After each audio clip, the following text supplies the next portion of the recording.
ఈ నెల 24న ఈ అగ్రికల్చరల్, వెటర్నరీ, హార్టికల్చర్ వీటికి సంబంధించిన నోటిఫికేషన్, అంటే ఆన్లైన్లో అప్లికేషన్ పెట్టుకోవడానికి కౌన్సిలింగ్ కోసం నోటిఫికేషన్ రిలీజ్ చేస్తున్నారు. అయితే దానికంటే ముందు ఈ డిప్లొమాలు అన్నిటి గురించి కూడా వివరాలు ఆల్రెడీ ఆంగ్రూ వెబ్సైట్లో ఉన్నాయి. వాటిని మీకు తెలియజేయడం కోసం ఈ వీడియో చేయడం జరుగుతుంది. అయితే ఆ వివరాల్లోకి వెళ్ళే ముందు నేను ఇంతకుముందు చేసిన వీడియోలు చూసిన కొంతమంది IIITలో నాకు ఇన్ని మార్క్స్ వచ్చినాయి, సీట్ వస్తుందా రాదా, లేదంటే బీఎస్సీ ఏజీకి వెళ్ళడానికి డిప్లొమా చేసిన తర్వాత అగ్రిసెట్ ద్వారానే కాకుండా ఇంటర్మీడియట్ వాళ్ళు కూడా రావచ్చా, ఇలాంటి క్వశ్చన్స్ అడుగుతున్నారు. వాటన్నిటికీ సమాధానం ముందు వాటికి క్లారిఫై ఇచ్చిన తర్వాత నోటిఫికేషన్ ఈ డీటెయిల్స్లోకి వెళదాం. అక్కడ విషయం ఏంటంటే, ముందు ఈ మార్కులు, నాకు ఇన్ని మార్కులు వచ్చినాయి, నాకు 56 వచ్చినాయి లేదా 60 వచ్చినాయి, నాకు IIITలో సీట్ వస్తా లేదా, లేదంటే డిప్లొమాలో సీట్ వస్తా రాదా అని అడుగుతున్నారు ఎక్కువ మంది. అయితే దీనిలో ఏంటంటే, నేను యూట్యూబ్లో కూడా చాలా వీడియోలు చూశాను. ఎవరికి తోచినట్టుగా వాళ్ళు రకరకాల విశ్లేషణలు చేశారు. చేసిన మార్క్స్ అయితే రావచ్చు, అని మార్క్స్ అయితే రాకపోవచ్చు, ఇట్లన్నీ చెప్తున్నారు. కానీ నా ఉద్దేశ ప్రకారం అయితే అలాంటి చెప్పడానికి ఎలాంటి అవకాశం లేదు. ఎందుకంటే ఏదైనా చెప్పాలంటే ఒక 5 సంవత్సరాల నుంచో 10 సంవత్సరాల నుంచో ఉన్న డేటాను బట్టి ఏమైనా చెప్పొచ్చు. కానీ ఇంతకుముందు ఎప్పుడు 10th క్లాస్ మార్క్స్ మీద తీసుకునేవారు, ఈవెన్ IIITకి కానీ ఈ డిప్లొమాలకు కానీ. ఆ పొజిషన్ కూడా ఇది కూడా అలాగే తీసుకుంటే ఈ సంవత్సరం కూడా మనం చెప్పగలిగేవాళ్ళం. ఎందుకంటే ఇంత జీపీ ఉంటే రావడానికి అవకాశం ఉంది, లేదా రాదు, లేదా ప్రైవేట్ కాలేజీలో అసలు చెప్పొచ్చు. కానీ ఇప్పుడు ఈ కొత్తగా ఫస్ట్ టైం ఎంట్రన్స్ ఎగ్జామ్ పెట్టినప్పుడు ఎన్ని మార్కులు వస్తే దీనిలో వస్తుంది ఎలా చెప్పగలమని చెప్పలేము. ఇంకోటి ఏంటంటే 70 పైన మార్కులు వచ్చిన వాళ్ళు సుమారుగా 5,000 మంది ఉన్నారు.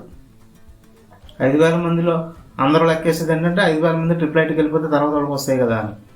కానీ కాదు కదా. ఈ పెట్టిన వాళ్ళలో, అప్లికేషన్ పెట్టుకున్న వాళ్ళలో రేపు అందరిది ఎవరు దేనికి అనేది కూడా క్లారిటీ లేదు కదా మనకి. ఎంట్రన్స్ ఎగ్జామ్లో అందరూ కూడా ఇప్పుడు ఫస్ట్ ర్యాంక్స్ 90 పైన ఉన్న వాళ్ళు కూడా అగ్రికల్చర్కి రావచ్చు రేపు. కాబట్టి దేనిలో ఎవరికి వస్తుంది అనేది చెప్పలేం. రకరకాల విశ్లేషణ చాలా వీడియోలు ఉన్నాయి. వాటిని అన్నింటినీ మీరు బేస్ చేసుకోవాల్సిన అవసరం లేదు. రెండింటికి సపరేట్గా నోటిఫికేషన్ వస్తాయి. అది కూడా రేపు 24వ తారీఖున ఇస్తున్నారు. 24న IIIT వాళ్ళు ర్యాంకులు కూడా ఇస్తున్నారు. అవన్నీ చూసుకోండి. దేనికి కావాలన్నా దానికి అప్లై చేసుకోండి. ఆ వచ్చిన తర్వాతే మనం చెప్పగలం. కౌన్సిలింగ్కి వెళ్తేనే కానీ అసలు దేనికి ఎన్ని అప్లికేషన్ వచ్చిందో తెలియదు. ఆ వచ్చినప్పుడే హైయెస్ట్ ర్యాంకును బట్టి తర్వాత ఎక్కడి వరకు వస్తుందని చెప్పగలం. అంతే తప్ప ముందుగానే అజంప్షన్స్ చేసుకుని ఎంత వస్తుంది అనేది మనం చెప్పలేము. ఓకే,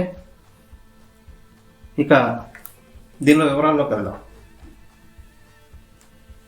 ఈ 2020-21 సంవత్సరానికి హార్టికల్చరు, అగ్రికల్చరు, వెటర్నరీ ఈ డిప్లొమాలకు సంబంధించిన మార్గదర్శక సూత్రాలు ఆయా యూనివర్సిటీ వెబ్సైట్లో అందుబాటులో ఉన్నాయి.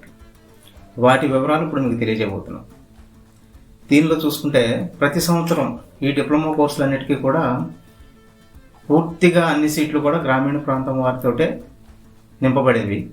ఈ సంవత్సరం నుంచే మొట్టమొదటిసారిగా 75% గ్రామీణ ప్రాంతం వాళ్ళకి, 25% మున్సిపల్ ఏరియా వాళ్ళకి కూడా అవకాశం కల్పించడం జరిగింది. అయితే ఈసారి ఎప్పుడు కూడా 10th మార్క్స్ మీద తీసుకునేవారు. ఈసారి ఈ కామన్ ఎంట్రన్స్ టెస్ట్ ఏదైతే జరిగిందో ఆర్జీఈ కట్టి సెట్, దాని నుంచి వచ్చిన మార్కుల ప్రకారం మెరిట్ ఆధారంగా సీట్లు ఫిలప్ చేయడం జరుగుతుంది. ఈ డిప్లొమా కోర్సులకు సంబంధించిన దేనిలో ఎన్ని సీట్లు ఉన్నాయి ఇవన్నీ చూసినట్లయితే, మొట్టమొదటిగా ఆంధ్రప్రదేశ్ మన ఆచార్య అంజీరంగా వ్యవసాయ విశ్వవిద్యాలయం చూసినట్లయితే 3 కోర్సులు ఉంటాయి. మొత్తం 4 కోర్సులు. ఒకటేమో డిప్లొమా ఇన్ అగ్రికల్చర్, ఇంకోటి సీడ్ టెక్నాలజీ, ఇంకోటి ఆర్గానిక్ ఫార్మింగ్. ఇది కాకుండా అగ్రికల్చర్ ఇంజనీరింగ్ అనేది కూడా ఉంటుంది. అయితే అగ్రికల్చర్ తీసుకున్నట్లయితే, వ్యవసాయ పాలిటెక్నిక్లు అయితే తీసుకున్నట్లయితే మొత్తం యూనివర్సిటీ కాలేజీలో 15, ప్రైవేట్ కాలేజీలు 53 వరకు ఉన్నాయి. మొత్తం కలిపి 68 కాలేజీలు వ్యవసాయ పాలిటెక్నిక్ కోసం ఉన్నాయి. అలా కాకుండా సీడ్ టెక్నాలజీ తీసుకుంటే యూనివర్సిటీ కాలేజు 1, అలాగే ప్రైవేటు ఏవైతే ఉన్నాయో 11 ఉన్నాయి. మొత్తం 12 కాలేజీలు సీడ్ టెక్నాలజీకి ఉన్నాయి.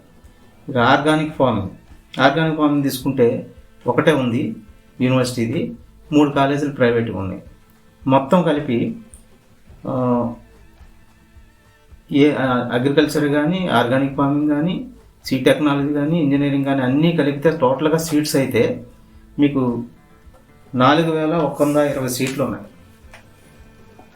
ఇక అంటే ఇప్పుడు దాకా ఈ 4120 సీట్లు అనేవి కూడా వ్యవసాయ యూనివర్సిటీకి సంబంధించినవి. అలాగే డాక్టర్ వైఎస్ఆర్ హార్టికల్చర్ యూనివర్సిటీ ఉంది కదా, దానిలో హార్టికల్చర్ డిప్లొమా కోర్సులు ఆఫర్ చేస్తున్నారు. దానిలో వచ్చేసరికి మీకు యూనివర్సిటీ కాలేజీలు 4, ప్రైవేట్ కాలేజీలు 7, మొత్తం 11 కాలేజీలు ఉన్నాయి. అది వేరు జిల్లాల్లో ఎక్కడెక్కడ ఉన్నాయనేది మీకు యూనివర్సిటీ వెబ్సైట్లో మీరు చూస్తే తెలుస్తుంది. ఆ లింక్ కూడా కింద ఇస్తున్నాను, మీరు డిస్క్రిప్షన్లో చూస్తే ఆ లింక్ ఉంటుంది. ఇక దీనిలో మొత్తం సీట్లు అంటే 4 ఏమో యూనివర్సిటీ కాలేజీలు, 7 ఏమో ప్రైవేట్ కాలేజీలు, మొత్తం 11 కాలేజీల్లోనూ కలిపి ఒక 480 సీట్లు. అంటే అగ్రికల్చర్ వేరు, హార్టికల్చర్ వేరు, ఇవి 480 సీట్లు ఉన్నాయి. ఇంకపోతే మూడోది శ్రీ వెంకటేశ్వర వెటర్నరీ యూనివర్సిటీ. దీనిలో animal husbandry, fisheries, dairy processing అని 3 కోర్సులు ఉంటాయి కదా. ఈ యానిమల్ హస్బెండరీలో యూనివర్సిటీ పాలిటెక్నిక్స్ 8, ప్రైవేట్ పాలిటెక్నిక్స్ 12, మొత్తం 20 పాలిటెక్నిక్స్ ఉన్నాయి. అదే ఈ 20 పాలిటెక్నిక్స్ కలిపి మొత్తం 840 సీట్లు ఉన్నాయి. ఓన్లీ యానిమల్ హస్బెండరీలో 840 సీట్లు ఉన్నాయి. అది కాకుండా ఫిషరీస్ అయితే యూనివర్సిటీది ఒక కాలేజ్ ఉంది కృష్ణా జిల్లాలో, అలాగే ప్రైవేట్ కాలేజీలు 8 ఉన్నాయి. అంటే మొత్తం 9 కాలేజీలు ఉన్నాయి, 9 పాలిటెక్నిక్స్, ఫిషరీస్ పాలిటెక్నిక్స్. వీటి సీట్లన్నీ కలిపి 439 సీట్లు ఉన్నాయి. ఇది కాకుండా ఇంకా లాస్ట్లో మనం చెప్పుకుంది డైరీ ప్రాసెసింగ్ డిప్లొమా అని ఒకటి ఉంది. అది గుంటూరు జిల్లా సంఘంలో ఒకటే కాలేజ్ ఉంది, అది యూనివర్సిటీ కాలేజ్. ఇవి టోటల్గా మనం తీసుకుంటే 4125 అవి, తర్వాత హార్టికల్చర్ ఏమో 480, అలాగే ఫిషరీస్ వాటిలో 840, ఫిషరీస్లో 439, తర్వాత యానిమల్ హస్బెండరీలో 840, ఇవన్నీ కలుపుకుంటే టోటల్గా 5929 సీట్లు. అంటే సుమారుగా 6000 సీట్లు ఈ 3 రకాల కోర్సుల్లోనూ ఉన్నాయన్నమాట. అయితే చాలామంది మా జిల్లాలో ఎక్కడ ఉన్నాయి సార్, కాలేజీలు ఎక్కడ ఉన్నాయి, ప్రైవేట్ కాలేజీలు ఎక్కడ ఉన్నాయి, గవర్నమెంట్ కాలేజీలు ఎక్కడ ఉన్నాయి అని అడుగుతున్నారు. ఇప్పుడు నేను మొత్తం అన్ని జిల్లాలవి ఇంత వివరించుకుంటూ ఏ జిల్లాలను వివరించుకుంటూ వెళ్తే వీడియో చాలా పెద్దగా అయిపోతుంది. కాబట్టి కింద ఇచ్చిన డిస్క్రిప్షన్లో మీరు వెళ్తే ఆ లింక్లో చూసుకుంటే యూనివర్సిటీలో మొత్తం ఏ జిల్లాలో ఏ కాలేజ్ ఉంది, కాలేజీ పేరు, అది ఎక్కడ ఉంది, ఏ జిల్లా అనేది కూడా క్లియర్గా, అక్కడ ఆ కాలేజీలో ఎన్ని సీట్లు అనేది కూడా క్లియర్గా ఉంది. మీరు అది ఒకసారి చూడండి. ఈ డిప్లొమాల కోసం ఎంపిక అనేది ఓన్లీ ఇప్పుడు ఆర్జే యూకేటీ సెట్ రాశారు కదా, దానిలో వచ్చిన మార్కుల మెరిట్ ఆధారంగానే జరుగుతుంది. ఇన్ కేస్ ఏదైనా సమానంగా ర్యాంక్ ఒకేలాగా వస్తే కనుక వాళ్ళ డేట్ ఆఫ్ బర్త్ని చూసి దాని ప్రకారం ప్రయారిటీ ఇవ్వడం జరుగుతుంది. అంటే ఎక్కువ ఏజ్ ఉన్న వాళ్ళకి ప్రయారిటీ ఇస్తారు, నెక్స్ట్ వాళ్ళకి నెక్స్ట్ ర్యాంక్ పెడతారు. అలాగే వయసు కూడా చూసుకుంటే 15 నుంచి 22 సంవత్సరాల మధ్య వయస్కులే ఉండాలి. అంటే 31/8/98 తర్వాత పుట్టి 31/8/2005 లోపు, తర్వాత నుంచి 2005 లోపు, 31/8/98 నుంచి 31/8/2005 లోపు పుట్టిన వాళ్ళే ఉండాలి. అది ఈ రిజర్వేషన్స్, రూల్ ఆఫ్ రిజర్వేషన్ ఉంది కదా, దానిలో 15% సీటు ఓపెన్ కేటగిరీ కింద ఉంటాయి. అంటే వాళ్ళు ఏ ప్రాంతం వాళ్ళు అయినా సరే ఆ 15% సీట్లలో మెరిట్ ఆధారంగా, రిజర్వేషన్ ఆధారంగా, మళ్ళీ అందులో కూడా రిజర్వేషన్ ఉంటే దాని ఆధారంగా కేటాయిస్తారు. మిగతా 85% సీట్లు కూడా ఎస్వి యూనివర్సిటీ అలాగే ఆంధ్ర యూనివర్సిటీల మధ్య లోకల్, నాన్ లోకల్ దీనిలో నిష్పత్తుల్లోకి పంచుతారు. అంటే ఆంధ్ర యూనివర్సిటీ వాళ్ళకి అక్కడ ఎస్వి యూనివర్సిటీలో వాళ్ళు అయితే అక్కడ లోకల్ అవుతారు, ఆంధ్ర యూనివర్సిటీ వాళ్ళు అక్కడ నాన్ లోకల్ అవుతారు. ఆ 85 సీట్లను కూడా ఆ రేషియోలో రూల్ ఆఫ్ రిజర్వేషన్ ప్రకారం మళ్ళీ ఇందులో 1/3 సీట్స్ అమ్మాయిలకు ఉంటాయి, అవి పోనే మిగతా వాళ్ళకి వస్తాయి. ప్రతి దానిలో కూడా, ప్రతి కేటగిరీలో కూడా 1/3 సీట్లు గర్ల్స్కుంటారు, లేకపోతే కనుక వేరే వాళ్ళకి వస్తాయి. ఇక చాలామంది అడుగుతున్నది ఏంటంటే ఫీజులు ఎలా ఉంటాయని. ఇది కూడా యూనివర్సిటీ వెబ్సైట్లో చాలా క్లియర్గా ఇవ్వడం జరిగింది. అయితే ఆంగ్రూకి ఒకలాగా ఉంటుంది, వైఎస్ఆర్ హార్టికల్చర్ యూనివర్సిటీలో ఒకలాగా ఉంటుంది, ఎస్వి వెటర్నరీ యూనివర్సిటీలో ఒకలాగా ఉంటుంది. ఫీజులు ఏ కాలేజ్గా, ఏ యూనివర్సిటీకి ఆ యూనివర్సిటీ సపరేట్గానే ఇవ్వడం జరిగింది. అయితే మీకు ఇవి ఆల్రెడీ ఇప్పుడు నేను చెప్తున్న వెబ్సైట్లో ఆ పీడిఎఫ్ రూపంలో ఇచ్చేసారని. ఒకసారి ఇది చూసినట్లయితే మనం ఈ వ్యవసాయ విశ్వవిద్యాలయానికి సంబంధించి అయితే అడ్మిషన్ టైంలో 7,410 రూపాయలు కట్టాలి. అలాగే 11,500 రూపాయలు రిఫండబుల్ డిపాజిట్ కింద. అంటే ఈ 11,500 ముందు జాయిన్ అయినప్పుడు మీరు కట్టిన తర్వాత మీకు లాస్ట్లో కోర్స్ అయిపోయి బయటికి వెళ్ళినప్పుడు ఆ రిఫండ్ ఇచ్చేస్తారు. అది డిపాజిట్స్ కింద, హాస్టల్స్కి వాటికి డిపాజిట్స్ కింద తీసుకుంటారు వాటిని. ఈ 7,410 రూపాయలు అయితే నాన్ రిఫండబుల్, అది సెమిస్టర్ ఫీజు అన్నీ కలిసి ఉంటాయి అందులో. తర్వాత ప్రతి సెమిస్టర్కి కూడా సుమారుగా ఒక 5,000, 5,500 ఎంతో మీకు ఫీజు ఉంటుంది. అది తర్వాత ఎప్పటికప్పుడు తెలియజేస్తారు. ఇదే అడ్మిషన్ టైంలో ప్రైవేట్ కాలేజీలో అడ్మిషన్ దొరికినట్లయితే 22,070 రూపాయలు కట్టాల్సి ఉంటుంది. ఇది వ్యవసాయ డిప్లొమాలకు సంబంధించి. ఇంకా హార్టికల్చర్ డిప్లొమాలకు సంబంధించి చూసినట్లయితే యూనివర్సిటీ ఫీజు ఇంకా రిఫండబుల్, నాన్ రిఫండబుల్ అని డీటెయిల్స్ ఇవ్వలేదు. అందులో మనకి ఇచ్చింది ఏంటంటే 16,233 రూపాయలు కట్టాలని ఇచ్చారు. అదే ప్రైవేట్ అయితే 27,128 రూపాయలని ఇచ్చారు.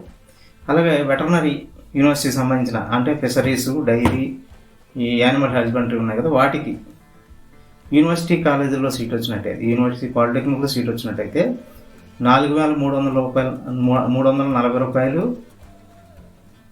అలాగే రిఫండబుల్ డిపాజిట్ అయితే 9,820 రూపాయలు కట్టాలి. అదే ప్రైవేట్లో వస్తే 21,500 నాన్ రిఫండబుల్, అలాగే 5,000 రూపాయలు రిఫండబుల్ డిపాజిట్ కట్టాలి. ఇది క్లియర్గా మీకు వెబ్సైట్లో ఇవ్వటం జరిగింది. చాలామంది అడుగుతున్నారు ఫీజు. అలాగే ఇంకొకటి అడుగుతున్నారు, ఫీజు విషయం వచ్చేసరికి మనకి ఫీజు రియంబర్స్మెంట్ ఉంటుందా సార్ అని అడుగుతున్నారు. ప్రైవేట్ కాలేజీలో ఎప్పటి నుంచో ఉంది. ఇప్పుడు ఈవెన్ గవర్నమెంట్ కాలేజీలో కూడా మొన్న ఈ రాష్ట్ర ప్రభుత్వం పెట్టిన స్కీమ్ ఉంది కదా, వసతి దీవెన, విద్యా దీవెన. అది వసతి దీవెన ఏమో హాస్టల్లో ఉండే వాళ్ళకి ఎంతో వస్తుంది. అలాగే విద్యా దీవెన అనేది ట్యూషన్ ఫీజు అయితే కడుతున్నాము. ఈవెన్ గవర్నమెంట్ కాలేజీలో కూడా వచ్చింది లాస్ట్ ఇయర్. కాబట్టి మీరు కట్టే ట్యూషన్ ఫీజు అయితే గవర్నమెంట్ వేస్తే రిఫండ్ అవుతుంది, వేయకపోతే మీరు కట్టాల్సిందే.